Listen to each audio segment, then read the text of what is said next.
What's amazing about tooth development is how early it starts. This embryo is only 6 weeks old, and yet the epithelium over its mandible is already thickening in preparation for what's about to happen. As it grows thicker, the epithelium creates an island of cells, which is the origin of the new tooth. This is the dental lamina, and its remarkable potential is starting to unfold. As we get closer, we can see other key players in the formation of our dentition. Meckel's cartilage provides support for the developing tissues, and the blood vessels that help shape the embryonic teeth are present. By now, the lamina has grown into a bud. The epithelial cells haven't changed much, but as the bud grows, it starts to bend into a dome in response to pressure from the blood vessels, and the mesenchymal cells underneath condense. At this point, we can already identify the cells that will form the tissues of the mature tooth. The enamel organ is made of cells from the epithelial cap, and it will generate the enamel of the tooth.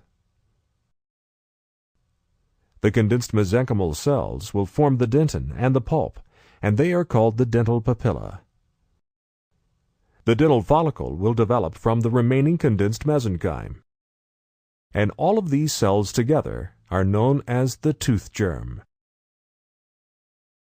So far, we've seen the bud and cap stage of tooth development. The third, and most dramatic, is the bell stage.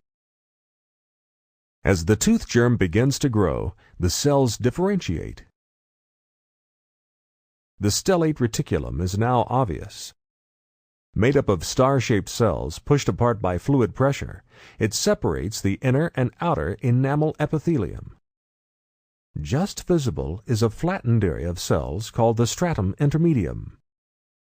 We can also see the juncture where the inner and outer enamel epithelium meet. This cervical loop is important in tooth formation, as we'll discover soon.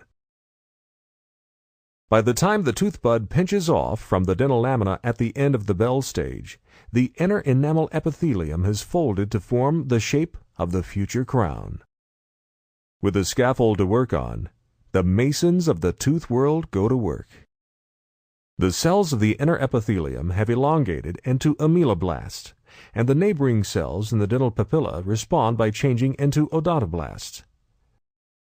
Now they move toward the center of the papilla, leaving a thin tube of cytoplasm and a layer of dentin. And now, the ameloblasts start to move, leaving behind the hardest tissue of all, enamel.